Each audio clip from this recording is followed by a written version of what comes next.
News reporting that a battle assessment is taking place now to determine if the terror leader, Deif, was killed in that strike. The Israel Defense Forces saying they conducted the strike when the targets were in an open area surrounded by trees, but the IDF also revealing the targets had been hiding among civilians, likely using them as human shields. It is a very familiar story that we've heard time and time again. Now, this is one of the top 4 most wanted criminals there, most wanted terrorists in Hamas. Do want to talk more about the latest developments here in the Middle East? Let's bring in Mark Chandler, the Director of Government Relations and a Professor of Practice at Coastal Carolina University, also a former senior defense intelligence official. Thank you so much for taking the time to be here with us. You're welcome, and good morning, Josh. Good morning. Well, first off, the big question here, how significant is this? Because as I mentioned, this is one of the top 4 most wanted terrorists within Hamas.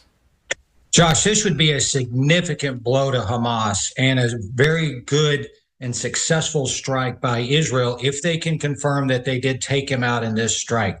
You know, he was the key planner working with Sinwar on the October 7th invasion of Israel. So when you look at this, he's also been wanted for years. Israel's been trying to take this guy out because he's responsible for multiple attacks over several years against Israel. So taking out Deif would be critical and a success, as I said, for Israel. Now, they also targeted another commander operating in the same area, and that was a commander of the Khan Yunis Brigade. So what you're seeing is an intensive, intelligence-driven effort by the IDF to locate and take out the key commanders of Hamas, the military fighting wing. You know, the brigade that he was in charge of is the military fighting wing for Hamas. So this would be critical. They do need to confirm that, because if not, then he's going to still go back into hiding. And what you're seeing over the last few weeks is an increased re-infiltration of Hamas into the central and northern areas of Gaza. So this would be key. I think it would be a blow to the morale of the Hamas fighters and a definite message to Sinwar that they are looking for the key leaders, and intelligence, giving them time, they're going to take them out. And kind of on that same note here, Israel did say just days ago that it appears that it's killed or wounded about 60% of the Hamas fighters overall. So my question for you, are we seeing Hamas essentially destroyed in Gaza, or are they further recruiting people and building up their numbers, building them back up? Do we even have any idea at this point?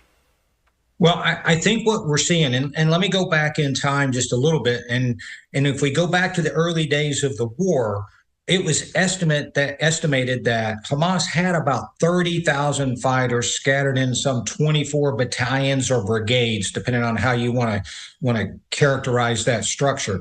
And so when you look at that, 60% is a significant number of fighters. Now, they're not all killed. That's killed and wounded. If we were looking at a traditional military structure, 60 to 70% of your opposing force taken out would render them combat ineffective. But as we know, as we're witnessing, you know, Hamas launched a rocket strike earlier this week from Khan Yunis area. We know that Hamas is regenerating, and they're working in smaller level units, kind of using these hit and run tactics, and they're able to re-infiltrate the north, as I just said. So when you look at that, yes, they're being reinforced, if you will, from fresh fighters, but the core, very well trained fighters that they had on October 7th